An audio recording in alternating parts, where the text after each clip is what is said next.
अस्सलाम वालेकुम दोस्तों, मैं हूं तनवीर अहमद। आज की वीडियो में एक्सप्लेन करूंगा कि फायर डिपार्टमेंट की कनेक्शन के बारे में NFPA 13 और 14 में क्या बताया गया है। फायर डिपार्टमेंट की कनेक्शन किस तरह होती है और वो कहां लगाई जाती है, उसकी फ्लो की रिक्वायरमेंट क्या है और इंस्टॉलेशन डिटेल क्या होती है, ये सारी तफसील इस वीडियो की मदद से मैं आपको एक्सप्लेन करूंगा। तो आइए वीडियो को शुरू करते हैं। दोस्तों, NFPA 14 में फायर डिपार्टमेंट कनेक्शन से पहले फायर डिपार्टमेंट के बारे में समझते हैं। जो फायर डिपार्टमेंट है उसका काम क्या है। वो फायर डिपार्टमेंट का काम ये है कि वो कोई भी ऑर्गेनाइजेशन है जो रेस्क्यू करती है। इसका मतलब है कहीं भी आग लग जाए तो लोगों को, प्रॉपर्टी को या दूसरी चीज़ों को वो निकालती है, सेव करती है, महफूज करती है। और फायर डिपार्टमेंट आग कहीं लगी हुई है तो वो आग को बुझाती है, जैसे प्रॉपर्टी या लोग या जो भी वो एरिया अफेक्टेड है वो बच सके या सेफ रह सके। और इससे रिलेटेड दूसरी एक्टिविटीज़ करती है, लोगों को ट्रेनिंग करवाती है या खुद ट्रेंड होती रहती है, प्रैक्टिस करती रहती है। और ये फायर डिपार्टमेंट जो है पब्लिक एरिया की भी होती है, गवर्नमेंट एरिया के भी होते हैं, प्राइवेट भी होते हैं, इंडस्ट्री या कोई भी ऑर्गेनाइजेशन उनकी अपनी भी होती है या मिलिट्री की भी वो अपनी होती है। इस तरह के ये एक्टिविटी में ये फायर डिपार्टमेंट वो इन्वॉल्व होता है। उसके बाद हम समझते हैं कि NFPA 14 में कनेक्शन के बारे में बताया गया है। कनेक्शन में दो चीज़ें आ जाती है, एक फायर डिपार्टमेंट कनेक्शन आती है और दूसरा हाउस कनेक्शन आती है।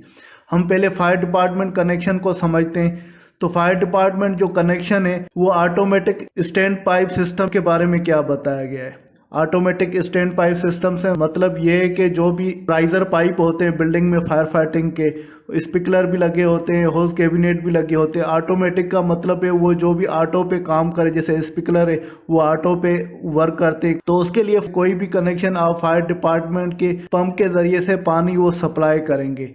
जैसे इस तस्वीर में देख सकते हैं फायर डिपार्टमेंट कनेक्शन ये बिल्डिंग के जो ये बाहर लगी होती है, इससे पानी ये अंदर बिल्डिंग में सप्लाई होता है। ये हेडर है जो पंप का, तो इसमें पानी जाता है। और तो ये यहाँ पर ऑटोमेटिक सप्लाई सिस्टम जो लगा हुआ है, अगर उसमें पानी ख़त्म हो गया है तो फायर डिपार्टमेंट की गाड़ी आएगी, वो इसके साथ कनेक्ट हो जाएगी और पानी इसमें जाएगा।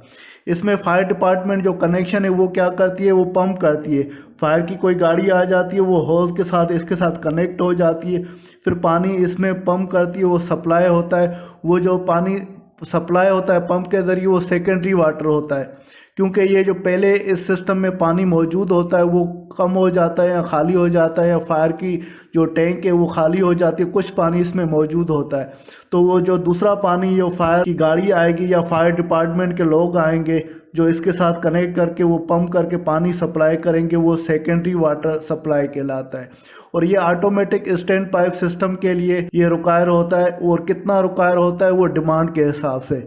डिमांड से मतलब है आपका जो सिस्टम है उसमें पानी की डिमांड कितनी चाहिए और उसमें प्रेशर रिक्वायरमेंट क्या है, उसके हिसाब से जो फायर फाइटिंग की जो गाड़ी आएगी वो पंप करेंगे, पानी सप्लाई करेंगे।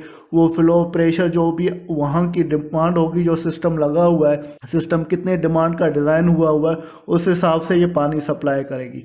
और सप्लीमेंटर जो वाटर हो वो दिया जाएगा, जैसे स्प्रिंकलर सिस्टम है या कोई और सिस्टम है उसमें पानी दिया जाएगा जैसे फायर एक्सटिंग्विश हो सके।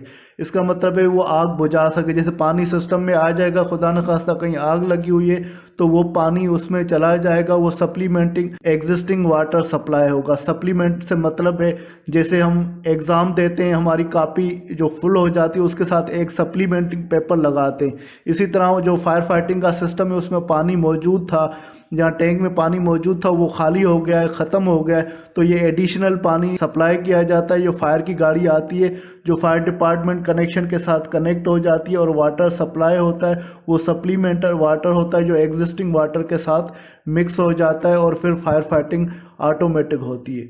तो ये फायर डिपार्टमेंट की कनेक्शन जो ऑटोमेटिक स्टैंड पाइप सिस्टम के लिए। और दूसरी फायर डिपार्टमेंट की कनेक्शन जो होती है मैनुअल स्टैंड पाइप सिस्टम के लिए। मैनुअल स्टैंड पाइप सिस्टम वो होता है जिसमें फायर डिपार्टमेंट जो कनेक्शन है वो पानी हम सप्लाई करते हैं, उसमें प्राइमरी पानी सप्लाई होता है मैनुअल स्टैंड पाइप में। इसका मतलब ये है तो जो मैनुअल स्टैंड पाइप सिस्टम है उसके अंदर पहले पानी नहीं होता और इस वजह से इसको प्राइमरी वाटर हम बोल रहे हैं। जो सप्लाई पानी कर रहे हैं वो प्राइमरी वाटर है, इनिशियल वाटर है, शुरुआत वाला वाटर है। जो मैनुअल स्टैंड पाइप सिस्टम में जो डिमांड होगी, जो सिस्टम आपका डिज़ाइन हुआ है, जहाँ लगा हुआ है, उसकी डिमांड कितनी, उस हिसाब से जो फायर डिपार्टमेंट के कनेक्शन के साथ फायर डिपार्टमेंट के जो लोग आएंगे, गाड़ी उसके साथ कनेक्ट हो जाएगी होज की मदद से और पानी डिमांड के हिसाब से सप्लाई करेगी। कनेक्शन जो ऑटोमेटिक स्टैंड पाइप सिस्टम में भी लगती है और फायर डिपार्टमेंट की connection manual stand pipe system में भी लगती है। अब समझते हैं कि होज कनेक्शन। जैसे आपने देखा कि फायर डिपार्टमेंट जो कनेक्शन है वो कनेक्शन होती है सिस्टम में पानी डालने के लिए, मगर होज कनेक्शन जो होती है वो स्टैंड पाइप या राइजर पाइप के साथ लगी होती है।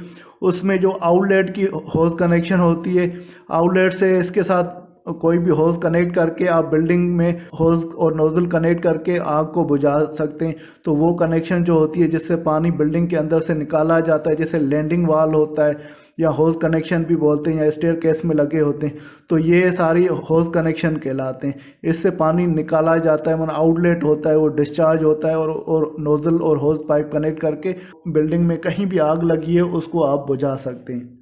अब समझते हैं कि कहाँ पर फायर डिपार्टमेंट की कनेक्शन चाहिए। फायर डिपार्टमेंट की कनेक्शन हर बिल्डिंग में चाहिए होती है जहाँ भी फायर फाइटिंग का सिस्टम लगा होता है, मगर कुछ बिल्डिंगों में फायर डिपार्टमेंट की कनेक्शन नहीं चाहिए होती है। वो बिल्डिंगें जो बहुत दूर हों, फायर डिपार्टमेंट की गाड़ी वहाँ पहुँच नहीं सके, वहाँ पर कोई आग ना बुझा सके, वहाँ पर फायर डिपार्टमेंट कनेक्शन की ज़रूरत नहीं होती। और दूसरी, जहाँ बड़ी कैपेसिटी का डुलुई सिस्टम लगाते हैं, जैसे इंडस्ट्रियों में डुलुई सिस्टम बहुत बड़े सिस्टम लगते हैं, और वहाँ पर जो फायर डिपार्टमेंट की पंपिंग की कैपेसिटी नहीं हो, इसका मतलब है जो लार्ज जो डुलुई सिस्टम उसकी कैपेसिटी बहुत ज़्यादा हो फायर डिपार्टमेंट पंपिंग की कैपेसिटी से। जो फायर की गाड़ी है उसकी कैपेसिटी कम है और जो सिस्टम लगा है उसकी कैपेसिटी ज़्यादा है, तो वहाँ पर ये फायर डिपार्टमेंट कनेक्शन की ज़रूरत नहीं होती। और उसके बाद ये सिंगल स्टोरी जो बिल्डिंग है उसकी जो एरिया है 185 स्क्वायर मीटर से ज़्यादा ना हो। जो छोटी बिल्डिंग है जिसकी एरिया 185 स्क्वायर मीटर से ज़्यादा नहीं है, तो वहाँ भी फायर डिपार्टमेंट की कनेक्शन की ज़रूरत नहीं है। उसके बाद हम देखते हैं तो फायर डिपार्टमेंट कनेक्शन की इंस्टॉलेशन की लोकेशन कौन सी होनी चाहिए, कहाँ लगना चाहिए। हमेशा नज़दीक लगाना चाहिए फायर डिपार्टमेंट, जैसे ऑपरेटर्स की एक्सेसिबिलिटी हो। जैसे आपने ये फायर डिपार्टमेंट कनेक्शन लगाई है मगर वो इतनी दूर लगाई है तो फायर की गाड़ी या एक्सेसिबल वहाँ पर नहीं हो सके और कनेक्शन ना हो सके, इस तरह नहीं लगानी चाहिए। वो नज़दीक लगानी चाहिए, जैसे रोड से या कोई भी रास्ता है उसके नज़दीक हो, जैसे फायर की गाड़ी आकर उसके साथ कनेक्ट हो जाए। उसके अलावा जो इंस्टॉलेशन की लोकेशन ऐसी जगह पे लगानी चाहिए जो नज़र भी आए और जो स्ट्रीट या रास्ते के पास हो, फायर डिपार्टमेंट की पहुंच में हो। बिल्डिंग के जो रास्ता है मेन, जो रोड है या स्ट्रीट है उसके पास होनी चाहिए, जैसे फायर डिपार्टमेंट के लोग आएँ तो उसके साथ फायर की गाड़ी कनेक्ट कर सकें और पानी को सप्लाई कर सकें। 15.2 मीटर की रेंज के अंदर लगाएंगे, उससे दूर नहीं लगाएंगे, जिससे फायर डिपार्टमेंट को एक्सेस हो सके, फायर डिपार्टमेंट की गाड़ी पहुंच सके और उसकी होज वहां तक पहुंच सके। दूसरा ये कि फायर डिपार्टमेंट जो कनेक्शन है और उस कनेक्शन के नज़दीक जो फायर हाइड्रेंट लगा हुआ है उससे 30.5 मीटर से दूर नहीं होनी चाहिए। तो ये सारी इंस्टॉलेशन डिटेल जो फायर डिपार्टमेंट कनेक्शन के बारे में NFPA 13 और 14 में बताई गई है। उसके बाद हम समझते हैं फायर डिपार्टमेंट कनेक्शन में जो पाइपिंग में वाल लगते हैं उसके लिए क्या बताया गया। उसमें यह है कि शट ऑफ वाल नहीं लगाना चाहिए फायर डिपार्टमेंट कनेक्शन में पाइप में। जैसे ये फायर डिपार्टमेंट कनेक्शन लगाई हुई है, इसमें देखें कोई भी वाल नहीं है, सिर्फ चेक वाल दिया गया है। तो कोई भी ऑन ऑफ के लिए या शट ऑफ के लिए ना OS वाल लगाना है ना गेट वाल लगाना है। उसके ना लगाने का मकसद ये है कि कोई भी बंद कर देगा इन केस ऑफ इमरजेंसी, तो आप पानी फायर डिपार्टमेंट गाड़ी कनेक्ट हो जाएगी, फिर सिस्टम में पानी नहीं जाएगा, तो ये थोड़े कॉम्प्लिकेशन या मसले होते हैं। और दूसरा ये है कि यहाँ पर चेक वाल लगाना चाहिए हर फायर डिपार्टमेंट की कनेक्शन पे। अगर एक फायर डिपार्टमेंट की कनेक्शन आपने दी हुई है तो उसमें एक चेक वाल लगना चाहिए, 2 दिए हैं तो फिर दूसरे में भी लगना चाहिए। जो भी इनलेट होगी वहाँ पर चेक वाल लगना चाहिए। जैसे ये फायर डिपार्टमेंट की कनेक्शन है, यहाँ पर चेक वाल दिया और ये सिस्टम में पानी जा रहा है। चेक वाल लगाने का ये मकसद है तो जैसे अगर सिस्टम चल रहा है तो ये बिल्डिंग से पानी वो बाहर डिस्चार्ज या खारिज नहीं हो या ज़ाया नहीं हो। तो जैसे सिस्टम चलेगा तो ये पानी वापस रिवर्स फ्लो होकर फायर डिपार्टमेंट कनेक्शन से नहीं निकलेगा। और जब अगर सिस्टम में पानी ख़त्म हो गया है या नहीं है या कम है तो फायर डिपार्टमेंट की गाड़ी इससे कनेक्ट हो जाएगी कनेक्शन से, और फिर ये चेक वाल्व खुल जाएगा और सिस्टम में पानी चला जाएगा। और दूसरा इसमें ये बताया गया है कि जो एक्सेसिबल लोकेशन पे लगाना चाहिए और उसमें ऑटोमेटिक ड्रेन वाल्व देना चाहिए जो जैसे फ्रीज ना हो सके। जैसे अगर इसमें ठंडे इलाके या कहीं ऐसे लगा हुआ है तो चेक वाल्व लगा हुआ है तो उसमें ऑटोमेटिक ड्रेन वाल्व देना चाहिए, जैसे पानी तो वो ड्रेन होकर निकलता रहे। तो ये वाल्व की डिटेल दी गई है फायर डिपार्टमेंट कनेक्शन के बारे में। और पाइपिंग की साइज़ फायर डिपार्टमेंट कनेक्शन में ये बताई गई है, पाइपिंग की कम से कम जो साइज़ होनी चाहिए 4 इंच होनी चाहिए या 100 mm होनी चाहिए जो फायर इंजन कनेक्शन के लिए। और दूसरा ये बताया गया है कि पाइप साइज़ जो है कम से कम 6 इंच या 150 mm होनी चाहिए फायर बोट इंजन कनेक्शन के लिए। अगर बिल्डिंग में लगा हुआ है जो हाइड्रोलिक कैलकुलेशन हम सिस्टम करके वो पाइपिंग लगाते हैं उसके लिए 4 इंच से कम नहीं होना चाहिए, यहाँ और जो लार्जर राइजर बिल्डिंग में राइजर साइज लगा हुआ है उससे कम नहीं होना चाहिए। तो ये पाइपिंग की डिटेल जो है फायर डिपार्टमेंट कनेक्शन के लिए NFPA 13 और 14 में बताई गई है। दोस्तों यहाँ पर नंबर ऑफ जो 2.5 इंच की कनेक्शन लगाई जाती है फायर डिपार्टमेंट की, तो उसके बारे में ये तफसील बताई गई है। अगर आपका राइज़र का पाइप 3 इंच या उससे कम की साइज़ का हो तो उसमें सिंगल जो 2.5 इंच की फायर डिपार्टमेंट की कनेक्शन लगेगी। और अगर आपका राइज़र 3 इंच या उससे ज़्यादा का है तो उसमें कम से कम 2-2.5 इंच के कनेक्शन लगेंगे और कम से कम 2-2.5 इंच के थ्रेडेड कनेक्शन लगाने चाहिए। और एक जो 2.5 इंच का आप कनेक्शन लगाएंगे तो उसमें जो फ्लो की रिक्वायरमेंट है वो 250 GPM होती है, वो डिपेंड करता है सिस्टम के। मगर अगर एक कनेक्शन 2.5 इंच का लग रहा है तो उसमें 250 की GPM होगी डिमांड, 2 लगेंगे 2.5 के तो फिर उसकी फ़्लो की डिमांड 500 GPM हो जाएगी। वो डिपेंड करता है तो सिस्टम की सिटी या साइज़ पे तो कितनी आपको कनेक्शन लगानी चाहिए और डिज़ाइन किस हिसाब से हुआ है ये NFPA 14 में बताया गया है। उसके बाद या एक से ज़्यादा आप जोन यूज़ कर रहे हैं तो उसमें क्लास 1 और क्लास 3 ये जो स्टैंड बाय NFPA 14 में बताया गया है। क्लास 1 से मतलब है 2.5 इंच की कनेक्शन लगती है और क्लास 3 का मतलब है 2.5 इंच की कनेक्शन भी लगती है और 1 या 1.25 इंच की कनेक्शन होज रील के लगी लगती है।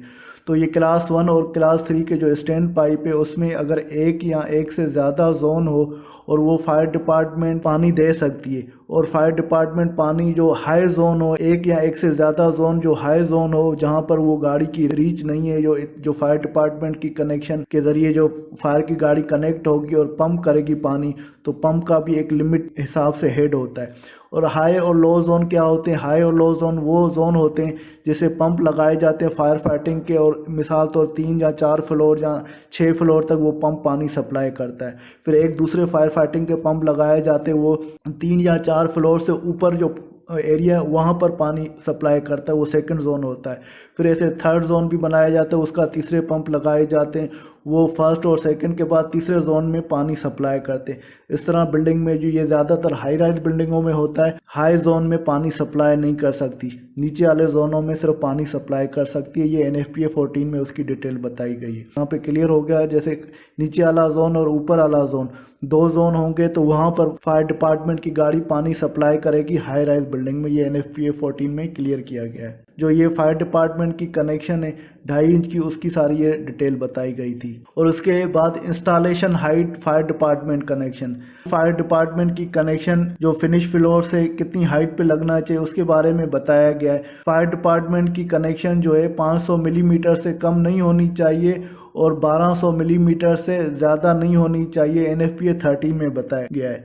और NFPA 14 में थोड़ा सा डिफरेंट बताया गया है। NFPA 14 में बताया गया जो फिनिश फ्लोर या ग्रेड लेवल है वहाँ से 457 मिलीमीटर हाइट मिनिमम होनी चाहिए और 1219 मिलीमीटर से ज़्यादा हाइट नहीं होनी चाहिए।